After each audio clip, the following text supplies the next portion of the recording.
From ContainerDays Hamburg, this video is proudly presented by Dax IT. Yeah, the search for the Helm Killer, it's quite interesting topic, especially on LinkedIn. I think maybe the one or other person here in the audience read about Helm alternatives, the Helm Killers, and that is basically why I came up with that talk, which was initially with some colleagues thought maybe that we would do a workshop, but we kind of shifted it to make it into a presentation because we just could not get rid of these headlines in our heads. Yeah, we know it's already an old topic, yeah, Helm versus Customize. Both tools are very much established right now, and I think it's very clear when to use what. Yeah, but especially like last year it started that there were really articles about, maybe there is something else beyond Helm, yeah, that we can use.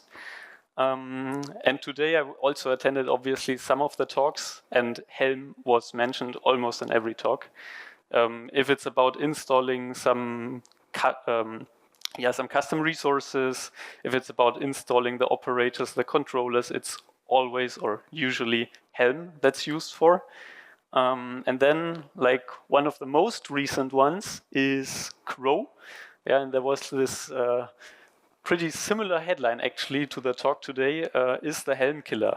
Finally here, do we have it? Do we no longer use Helm but another tool? So today we will basically look at what is Helm. Why do we use it? Why do we love it? Why do we maybe hate it? Where is it good? Where is it bad? We will look at alternative tools. We will then elaborate a bit on what do we really need in our day-to-day work. In our tool chain, maybe we are using Argo CD, Flux CD, some other GitOps or pipelines. How do they harmonize together? And then we will basically zoom out and look at the bigger picture to kind of understand where each and every tool might find the place in your tool chain. And in the end, obviously, we will have the result. Is the Helm Killer finally here, or will we use it for the next couple of years still? So defining Helm, for me, if I think about Helm, it's basically the sentence. If someone comes to me and says, please quickly install Redis or maybe some database, I would just say, okay, I will use Helm for it. Yeah, there's probably a Helm chart. There is really big community support. So there is really for, as I said, Redis, Postgres. There are so many Helm charts. It's just really the go-to tool if you want to do something quickly. But as a basis, we can say Helm is nothing else than a templating engine. And what it specifically is, it is string templating. And I will talk about that later, but that is one of the kind of downsides that we have with working with it, especially when building our own Helm charts that sometimes can be complicated. Also, what we get with Helm is the packaging, the distribution, the community basically over the last years got really deep also in OCI to kind of store your charts in OCI repositories, artifacts, which just makes it even easier, to use it in your day-to-day business because you might have already a OCI artifact store. So you can just put your Helm charts there as well, and you don't need any extra tool for it. So what are the actual strengths? If we look at the left side, obviously, it's templating for maybe complex deployments. Yeah, we have all these huge YAML manifests, which we might not always want to write ourselves, and maybe someone in a community already provides a Helm chart, so we potentially just have the huge values files, which we can then fill in and basically deploy a lot of manifests at once. Then the next thing, and that's actually just to also give a shout out to a colleague who had a talk earlier about Kubernetes is something that's also interesting for some of us. Helm also tracks the releases. So if we have maybe a version 1 and a version 2 and we upgrade, Helm at least has kind of a version tracking, and there is a simple command to roll back to the old version. Then the obvious one, reusability and consistency. Obviously, in our templates, there will always be the same constructs depending on the versions. So if we know we use version 1, it will be the same across the board. And we basically can just reuse whatever maybe the platform team came up with as a Helm chart, which makes it just really easy for us to use it. Then also a very, very important one, the integration with CI/CD tools and GitOps tools. I mentioned Flux, Argo CD. All of them have deep integrations with Helm. Yeah, I guess most here, maybe hands up, who uses Flux or Argo with Helm charts? Yeah, almost half, maybe even more. So that's just like the standard approach to tackling problems. We use the GitOps tools, and they then use Helm to basically, bring up all these huge manifest files that we need to actually deploy our resources. Then we admittedly also have the weaknesses.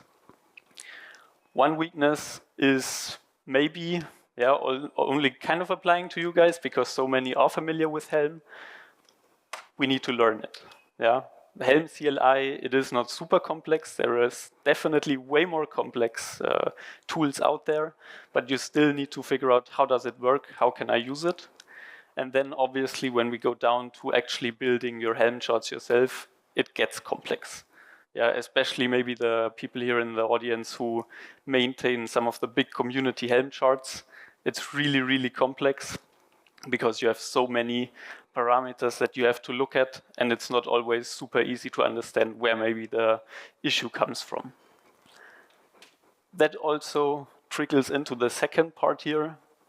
Usually Helm charts are thought of as, especially the community Helm charts, as kind of generic approaches. So if you see a Redis Helm chart, it probably has so many customizations that even the customizations themselves are confusing. As I mentioned before, you're basically abstracting maybe thousands of lines of YAML manifests with hundreds of lines of configuration, but you probably only need 5 lines of configuration, actually. And then the next one is rarely used, but it definitely is a limitation of Helm. It is very hard to work with external data. So if your Helm chart depends on something external, or you want to maybe reference some kind of secret or anything else that already exists, it's not super easy. The fourth one, having a extra artifact storage. Yeah? If you look at it and you say, okay, I already have a OCI storage, I can just push everything there, fine. But in theory, and we will learn about that later, it might not be necessary actually. And then obviously there is overhead. What I often see in my work, in my day-to-day business as consultant, is then these kind of generic application Helm charts. Yeah, so we're not even talking about generic Redis, it's just generic application. So it's super, super customizable, and maybe, just the overhead for you as an end user. So what is Helm actually not solving today? Helm basically ignores CRDs. It kind of allows you to deploy it. There are ways around where you can work properly with it, but it's still a big bummer if you need to use or basically deploy, upgrade CRDs with your operators, for example. Then Helm also really does not care about the order it deploys. It will just deploy everything at once. And if you have dependencies, then it is really hard to figure out how to deploy one thing first and then the other. So usually you just end up with maybe 2 Helm charts deploying after each other. The third thing is the bundling. And that is something that also I will talk about more specifically later, but Helm bundles at a meta level. That means someone or the community basically said, we think a release is this, and we store our charts like that. And it is all within the Helm space, but it is not really Kubernetes native. Then the other side, we also need a client. We have the CLI. Yeah, we need the engine somehow. So basically, we either install the CLI or we just use directly the binary, which is not really used often. And then last but not least, it does not really embrace immutability. If we look specifically at these versions that I was talking about before, it is very easy to tamper with the versions. Yeah, so it could happen. I release a version 1. Every one of you uses my Helm chart version 1, and then maybe after some time I just change it completely, do something else, delete the tag, and create a new one. And then when you need to redeploy or do some changes, you might be surprised why that happened. But obviously, I would not do it. It would be more, from a cybersecurity perspective, something to keep an eye on. So what are the actual alternatives that we have?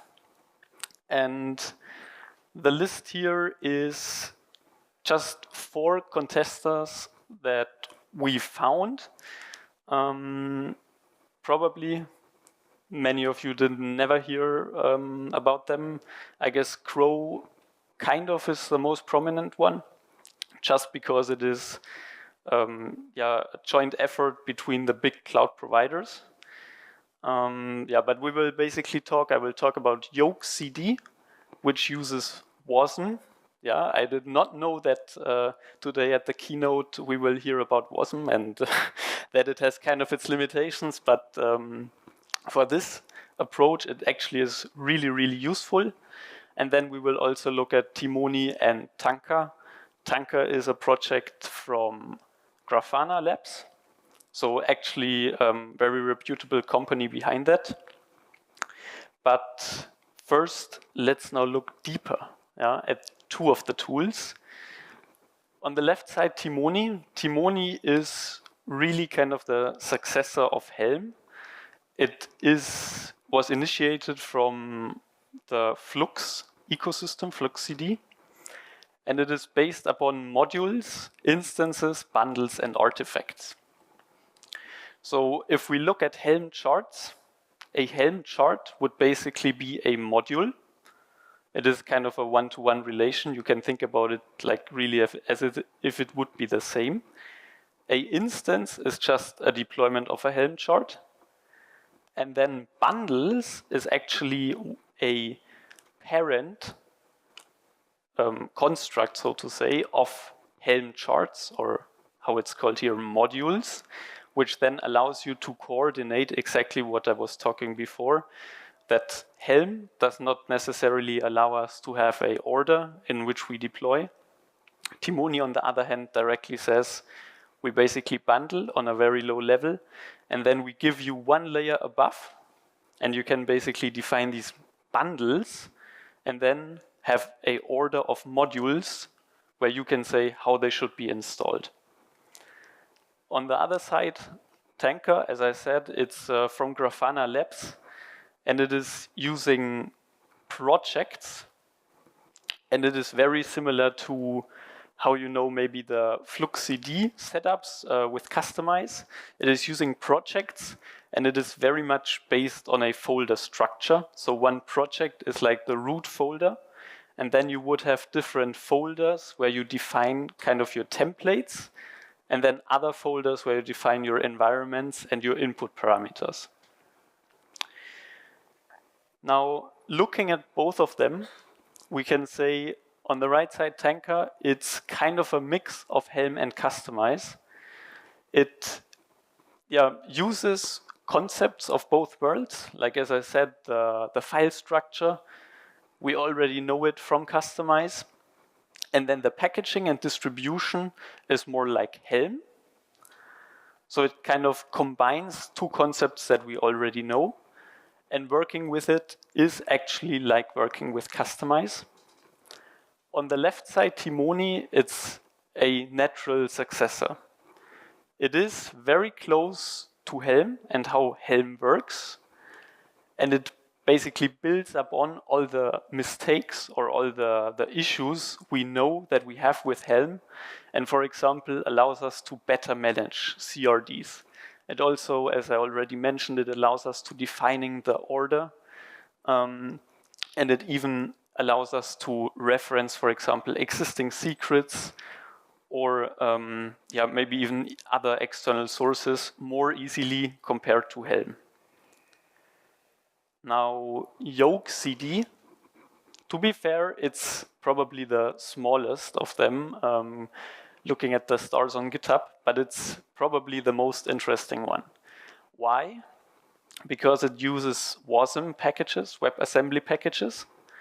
And obviously for WebAssembly, we can just use whatever language is capable of compiling to WebAssembly.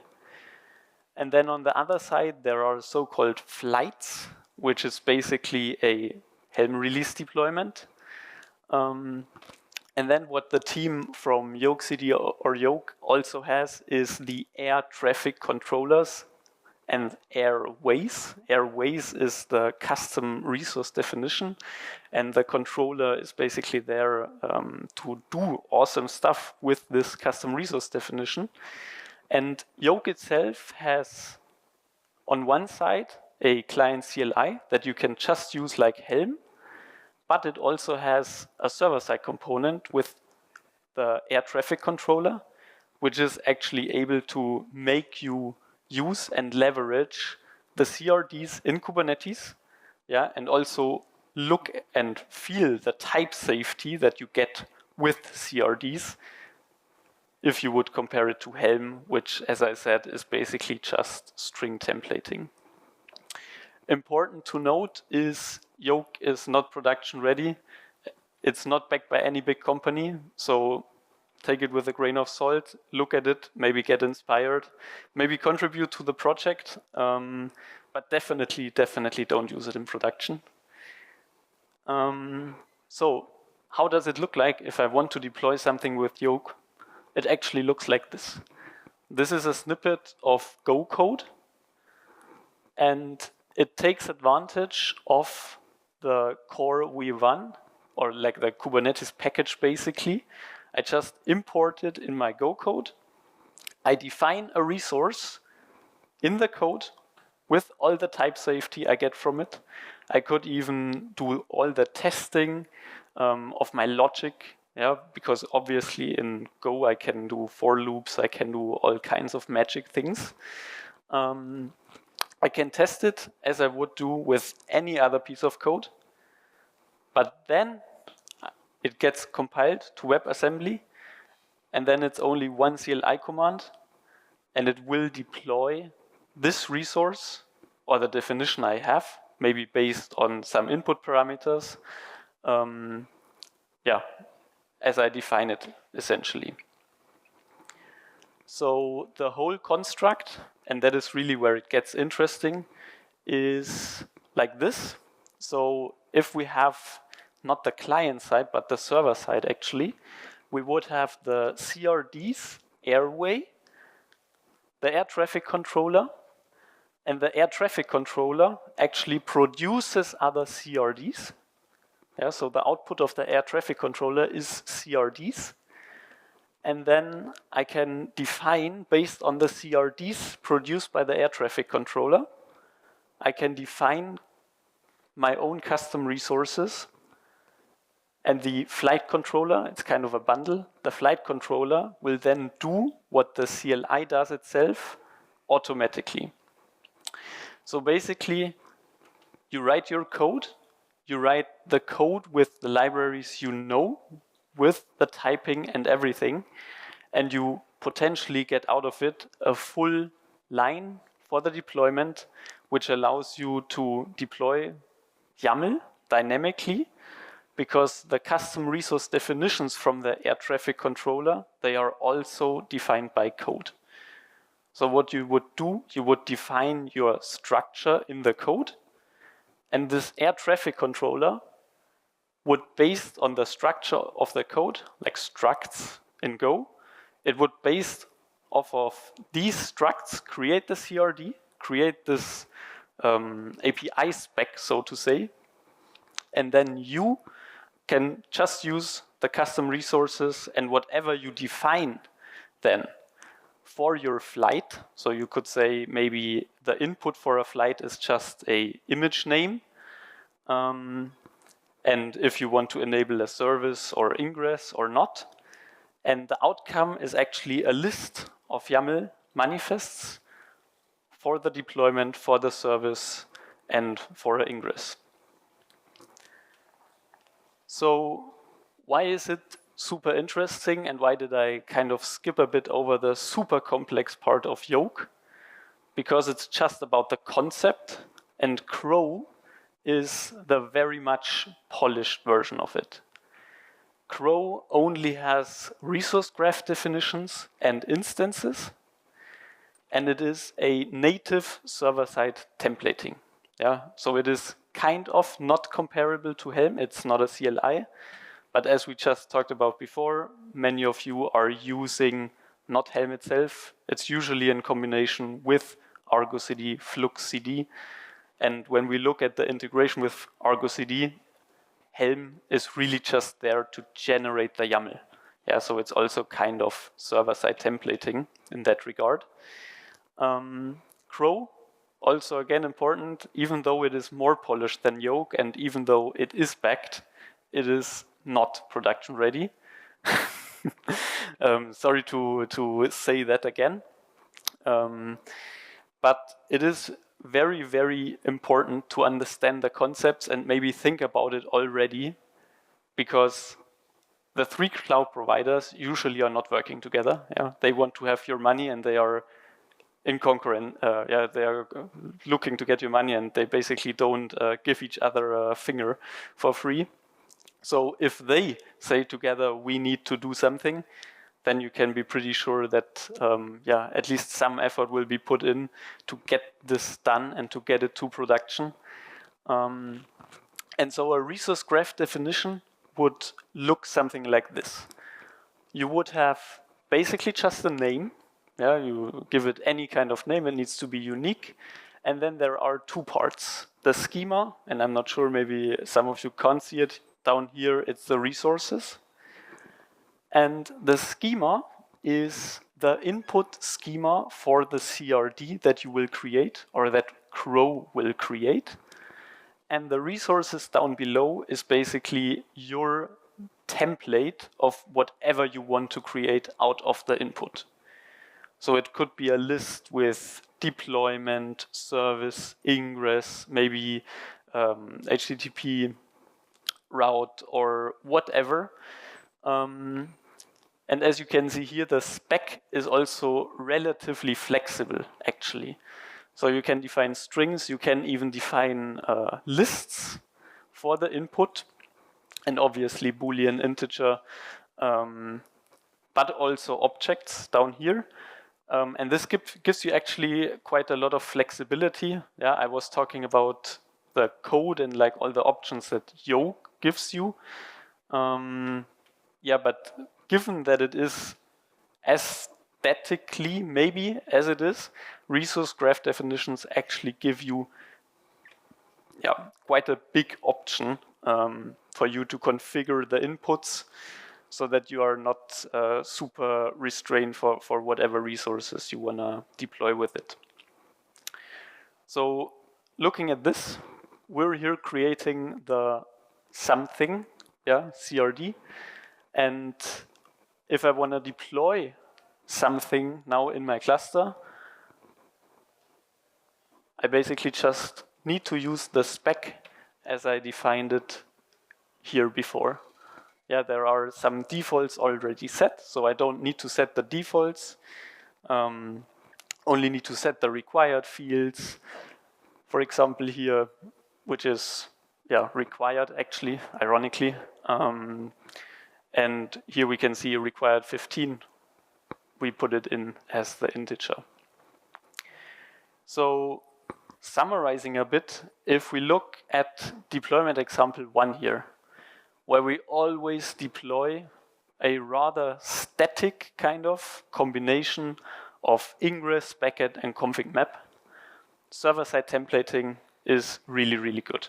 Yeah, Crow is the go-to because we have the versions even in Kubernetes. Yeah, the versions are not somewhere in OCI. Everyone can see the version in Kubernetes, and it is how we do everything in Kubernetes. If we want to deploy an operator, which might have a lot of like custom things, and it's anyway just a one-time operation to deploy it, and then maybe once per quarter or whatever we're upgrading it, then client-side templating, like the main use case, Helm, Timoni, what we were looking at, these tools can be used. And last but not least, we forgot one thing. Operators, yeah. Operators is something that templating will never solve. So looking again at Postgres, etc., this should be done by an operator. Please, in production, do not use Helm to deploy and upgrade Postgres. It probably will just cause issues. We're kind of jumping through now because I was talking very much. And now everyone is confused here because of the whole concepts. So when to use what, we kind of saw it in the example. Client-side templating, that's something that Helm is very good at. Initial bootstrapping, yeah, very much not repeatable, but complex processes where we need to deploy a lot of manifests. That's for Helm. Server-side templating in the future probably will go to Crow, the actual Helm Killer, if we remember the article title. And then operators is a completely different topic, and it will never be replaced by Helm or any Helm alternative. So looking at the bigger picture, actually Helm had kind of an operator running in the cluster, but it was deprecated and is now no longer used. It was called Tiller. But the most important thing, the Helm Killer is installed with Helm. Yeah, so I don't know the article, it said Helm Killer, but they are actually using Helm to install it, which just confirms the thesis about client-side templating. Yes, Helm is very good in it. Server-side templating, yeah, maybe we install Crow to do the server-side templating for us and we don't use Helm. So as the dream team, so to say, for maybe the next couple of years, we will have templating. We will have it client-side for bootstrapping. We will obviously also then have, for scalability reasons, the server-side templating. And depending on whatever tool stack you might already be using, there are different options out there. So last but not least, is there a Helm Killer? And I guess by now, no one here in the room asks themselves anymore.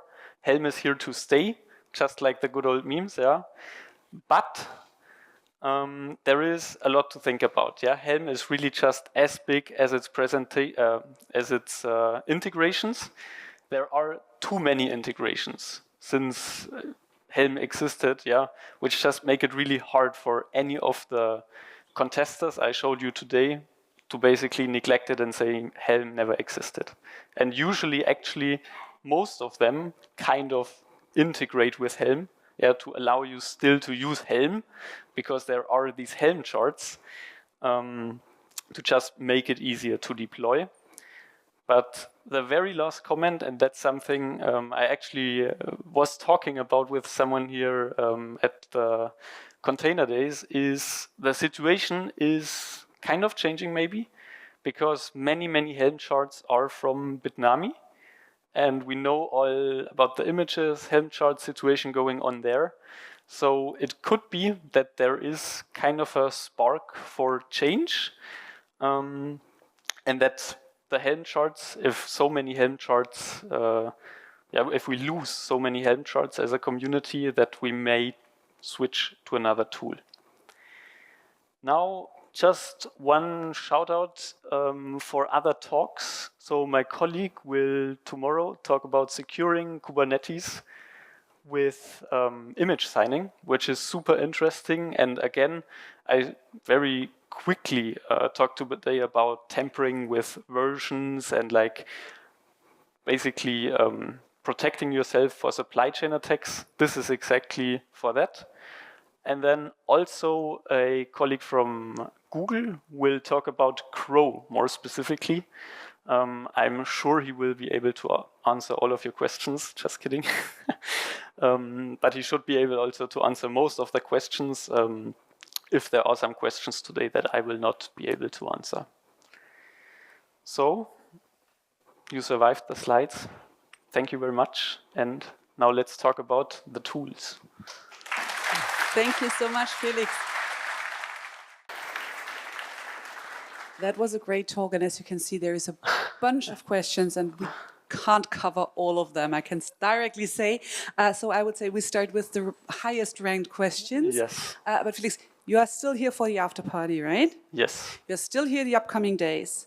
Yes. Right. So if your question we can't cover now, we can still, or you can still go to Felix and reach out.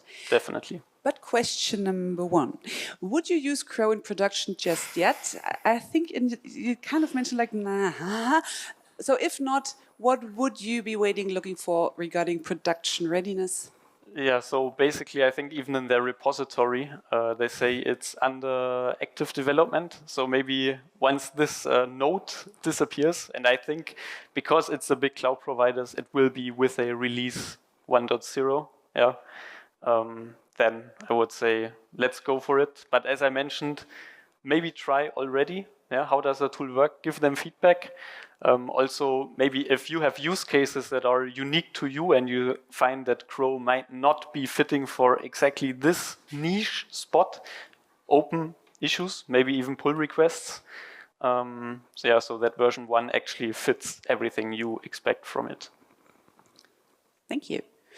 Composing and extending charts is my biggest pain point with Helm. How is composition done in these different tools? These different tools, I will not be able to cover everything. Maybe that's something to talk about after the session. Then we can talk about the different approaches. At least for the not streaming, but for the recording, maybe one? Yeah, so basically... one of them, one tool? Basically, Crow, I think, is the most interesting one. And as I said, it's a controller that gets deployed with Crow. You install it basically with Helm. And then the controller takes care of the transformation from your inputs and the template you give to it. And it will basically just create the list of resources as fully constructed manifests. And then it actually has, and it's called graphs for a reason, because it will basically deploy every resource one after each other. So it's kind of a dependency graph, but it is, to be fair, right now only linear. That is one open issue, I think still, for the tool. But I guess that kind of answered the question. Thank you. Why should I use Crow over Crossplane? That is a very good question, and I actually saw it kind of coming. They are not exactly solving the same thing. Crossplane, their new released version, like they had a major release, it kind of tackles now the same that Crow does, but Crow only covers a certain amount, like only a smaller area. And what Crow, and they have an actual documentation about it, and I mean it is backed by the cloud providers, so they are basically embracing to use their own operators to basically integrate with Crow. Yeah, Azure has their own operator where you can define Cosmos DB or Postgres or app service, whatever, as a YAML in Kubernetes, and then the operator will go to the cloud and create it for you. And this is basically how they think about it. So yeah, the tools are kind of competitors, but also kind of not, because Crow is just doing the templating and Crossplane is doing even more. But yeah, with other downsides. Thank you. And there's still time of beer. I would love actually to answer the next two ones, but we just are out of time. Both of them, like Helm V4, the new Helm Killer, or why would we look for another tool and not just improve what we have? These are philosophical questions perfectly suited for a beer at the after party, I would say. So for now, Felix, thank you so much. Please, again, a warm round of applause.